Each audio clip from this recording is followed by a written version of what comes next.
అందరికీ నమస్కారం. నేను ప్రమీల. ఈరోజు గుమ్మడికాయ సూప్ చేసుకుందాం. ఎలాగో చూద్దాం. గుమ్మడికాయ సూప్ అన్నాను కదా, దానికి కావాల్సిన ఈ కప్పు నిండా గుమ్మడికాయ ముక్కలు తీసుకున్నాను. ఈ గుమ్మడికాయని చూసి చాలా అందంగా బాగుందని తెచ్చుకున్నాను మార్కెట్ నుంచి. కానీ మన గుమ్మడికాయ లాగా అంత గట్టిగా లేదు, ఇది ఫ్రూట్ లాగా మెత్తగా అలా ఉంటుంది. సూప్కి అయితే బాగుంటుందని పాప, అందుకని సూప్ ట్రై చేస్తున్నాము. గింజలు కూడా పడేయనండి, ఎండబెట్టుకొని ఎంచుకొని తిందాం. మనకు అలవాటే కదా పల్లెటూర్లలో. ఒక చిన్న ఆనియన్ తరిగి పెట్టాను, 2 తెల్లగడ్డ పాయలేసి ఈ 3 మాత్రమే ఒక 3 విజిల్స్ వచ్చేలాగా చేసుకుందాం. సూప్ మంచి వాసన రావడానికి ఒక 5-6 వామాకులు వేసుకుంటున్నాను. వామాకులు లేకపోతే పుదీనా కూడా వేసుకోవచ్చు.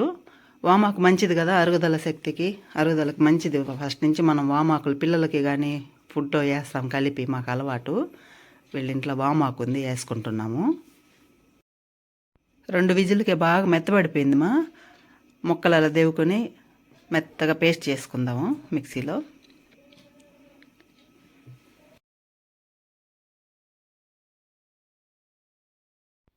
మెత్తగా పేస్ట్ వేసుకున్నాం కదా, ఆ పేస్ట్ని ఆల్రెడీ ఉన్న నీళ్ళల్లోనే ఆ పేస్ట్ని పోసుకుంటున్నాము.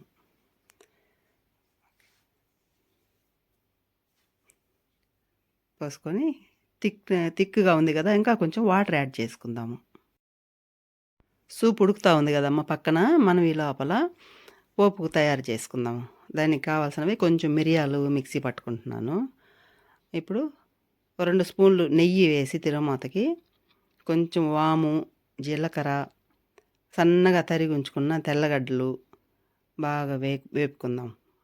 బ్రౌనిష్గా ఏగితేనే మంచి సువాసన వస్తుంది. మిక్సీ పట్టి ఉంచుకున్నాం కదా, కొంచెం మిరియాల పొడి వేసిన తర్వాత ఎంతోసేపు వేగక్కర్లేదు.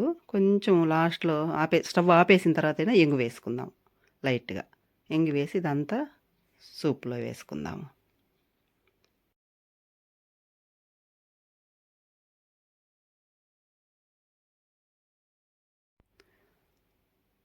ఇప్పుడు ఆ ఫ్లేవర్ అంతా సూప్లోకి దిగేలాగా సన్న సెగ మీద బాగా మరగబెట్టుకుందాము సూప్ని. సాల్ట్ అది చూసి మళ్ళీ కలుపుకోవచ్చు పైన.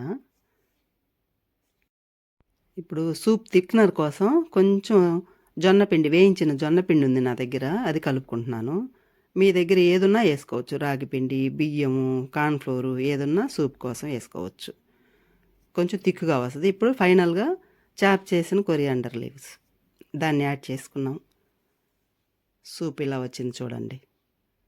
ఫ్లేవర్ చాలా బాగుందమ్మా, ఎంజాయ్ చేద్దాం పదండి.